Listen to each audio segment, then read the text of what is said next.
All right, hi, my name is Ethan Gregory, and like Mark said, I'm just here to tell you my story. Um, my spiritual story actually begins with my grandmother's story. Um, she was a woman of faith, woman of great faith, and she always had a cheerful disposition, and she was one of those people who never met a stranger. Um, she, she was married to my grandfather, and she had two sons. Um, and she was just one of the most loving people you'd ever meet. She was a cafeteria lady, and all the kids loved her. Um, you know, and that was my grandmother. Um, but the time would come when her faith would be tested. In 1980, my uncle died in a farming accident when he was about 17, and of course that deeply saddened my grandmother. She's she she became downcast. Ever still the loving wife and mother, but she just had less reason of us to smile. And then one day, um, God sent her a little red cardinal to visit her on the porch one day while she was mourning. And to her, that little bird, signified God's faithfulness and God's presence in her life. And it gave her some peace about her loss. So she held on to that. And 5 years later, my grandfather also passed away when he passed away from cancer. And of course, that also saddened my grandmother. My dad tells me she really became the cheerful person she once was when I was born. And like I said, she was one of the most loving people you'd ever meet. Me and my sister were blessed by her. We were loved by her. She would play with us if she was a kid, and she would take us to the store, buy us whatever toys we wanted, just spoiled us rotten. Um, and we loved her dearly. One day, we discovered she discovered that she had cancer, and this was sort of my first trial in my life. I loved this woman, and I found out she had cancer. But she never went through any stages of depression. She never showed any signs of anger. She just remained faithful to God and retained her loving smile, her cheerful disposition. And through every trial, every chemo treatment, her spirit remained constant. And she was at peace because she knew whether she could stay here for a few more years with us or go to heaven with her husband and son. She was at peace either way. So, on January 28th, 2004, she lost her battle. And that was probably the first loss I ever had in my life. Um, I didn't realize how important her story was to me. I didn't realize how much it would affect me until years later. And 2 years later, I discovered I had a tumor about the size of a cantaloupe. It's massive. I was taking a shower. I found it on my back. And I looked at myself in the mirror and just simply thought, that could be cancer. And I could die a slow and agonizing death. And strangely, it didn't scare me. Instead, I was filled with a peace. God just filled me with peace. And never for a moment was I scared. And I didn't know why. But I thought about my grandmother, how she had acted in her circumstances. And that's when I made a personal vow to always be content in whatever circumstances I'm in. So we went to the doctor, and he sat down with us and calmly told us about the worst case scenario. It would be called rhabdomyosarcoma. And if I was diagnosed with that, there would be a 50% chance I would even live to see 5 years.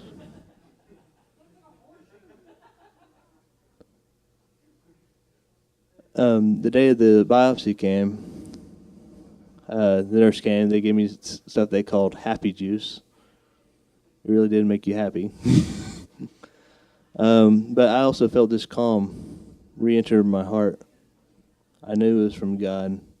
And as they were wheeling me off to the operation room, I saw this man in pain, just lying in the bed in the hallway. And, in that moment, for some strange reason, I just kind of forgot about my own circumstances. And as I drifted off to sleep, I remember praying for that man. And when I woke up to my mom's smile. It's not rhabdomyosarcoma. It's not the bad one. That's what she said. And I said, well, that's good. And I was actually thinking, praise God. Praise God. We still didn't know if it was cancerous or not.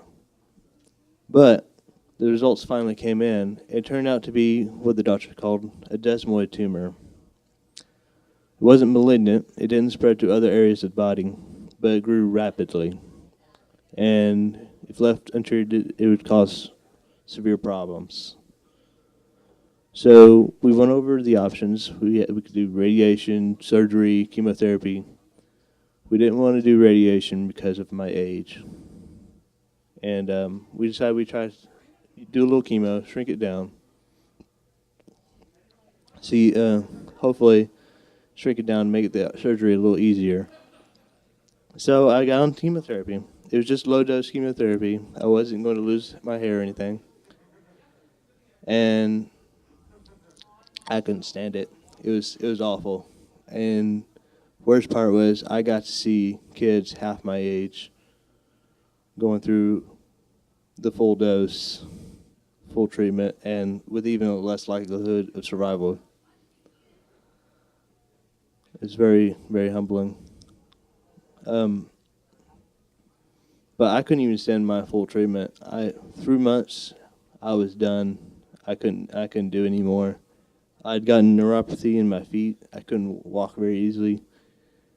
And the medicine I was taking for that was fogging up my mind. I couldn't think very clearly. I was just a mess. So my mom said, my mom and I, we both agreed it was best I get off that chemo treatment. And we went to the doctor, and unfortunately we found out the tumor didn't shrink. In fact, it still grew. It still grew during the chemo. So my mom just looked at the doctor. We're having surgery now. And so, like I said, it was massive. Fortunately, it wasn't in my chest cavity. So it was just it was on my back, lower back. And the day the surgery came, I joked to everyone, next time I see you, I'll have a big hole in my back. And they put me down again. This time, when I woke up, I had a couple less ribs, but it seemed like they'd gotten it all. I was okay to go, good to go. And it was good. I had to spend a couple of days in the hospital. I couldn't walk for a couple of days. But everything was good. And then a year later, the tumor came back. This time, at this point, it was probably about the size of a grapefruit. And this time, we knew the drill. We knew what we were going to do. We're just going to go ahead, go with the surgery. So we went ahead, we went to surgery, had surgery, and then after that, just to make sure it would never come back again, we did a round of radiation. Now the radiation during chemo, I only had to come an hour to Nashville once a week. But for radiation, we had to travel to Nashville every day, and I live an hour away. But fortunately, it was only for 6 weeks. And I am glad to say the treatment was successful. Because of the treatments I went through, I have now been tumor-free for 6 years. So, naturally, I would just assume that I was done with all of life's trials. You know, I I guess I figured all the hard part was out of the way. And because at this point, my spirit was on fire for God. I've been humbled by, my spirit's been humbled by tumors and disability. So I feel like, I don't think there's anything hard left. And I decided to just kick back and enjoy life. And a friend of mine, my friend Hunter Kimbrough, he certainly did make life very enjoyable. We always hang out. We live right next door to each other. We walk into each other's house as if uninvited, unannounced, as if we were part of the household. And that's just how close we were. We were pretty much as close to being brothers we could be without sharing parents. And the odd thing was, we were pretty much almost pure opposites. He was a troublemaker.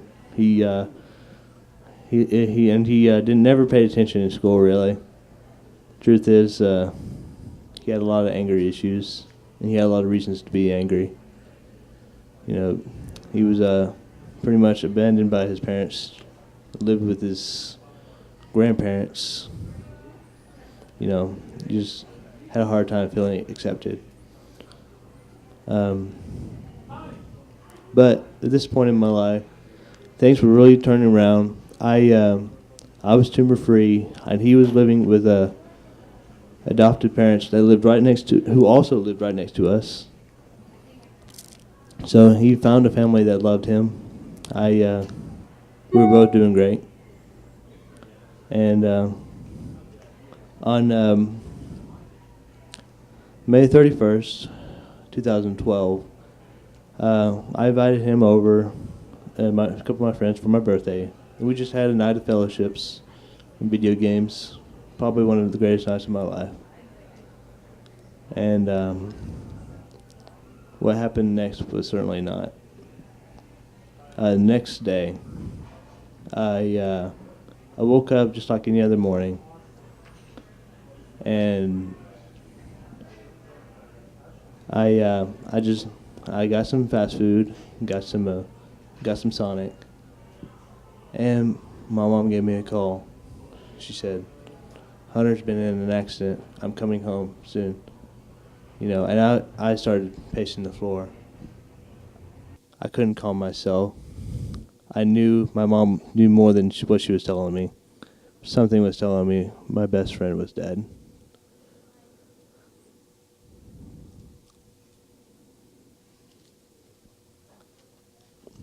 I tried to calm myself, and I tried to call my friend Hunter, make sure he's all right, and just prayed for an answer, one that wouldn't come. And finally, my mom walked through the door, and she trembled. "He's gone," he said. And at that moment, I just fell to the floor, crying. My world had been destroyed for that moment. The funeral was about as good as you can expect for a boy who just graduated from college 2 weeks earlier. I was obviously thrown into a state of depression, and I was just hurting a lot. My dad, at this point, he had lost his father, his mother, and his brother. So he was accustomed to death, and he knew he was very wise. And at this point, he's told me, the pain you feel right now is something only time can heal. But when it passes, the only thing that will be left are the sweet memories of your friend. And he was right. I remembered the vow I made when I looked at the mirror, found my tumor, the vow I made to be content in all circumstances. It was this point in my life when I figured out happiness and joy are really two different things. Happiness is just a temperamental feeling. It comes and goes like the wind. But joy is something you can choose to have no matter what. Joy is something we can always have in every moment, even when we are at our worst.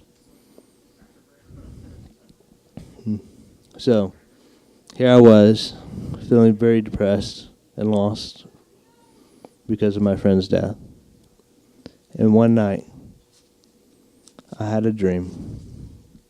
I was sitting in the den playing video games like I was the night before on my birthday, just playing a video game, when all of a sudden my friend Hunter barges into the door, unannounced, uninvited, and very welcome. I just stuttered. I didn't understand what was going on. And then I realized, this is obviously a dream. I know you're gone. This is just not real. This is just a dream. He turned and told me, yeah, you're right, it is. But I've come back to tell you that God loves you. And God has a plan for you. In that moment, he gave me a big old bear hug and waved goodbye. And that's when I woke up.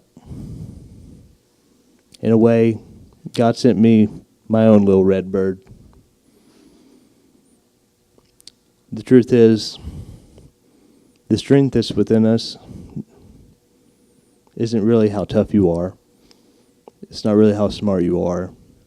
It's not even how faithful you are. It's how faithful God is. My name is Ethan Gregory, and I am second.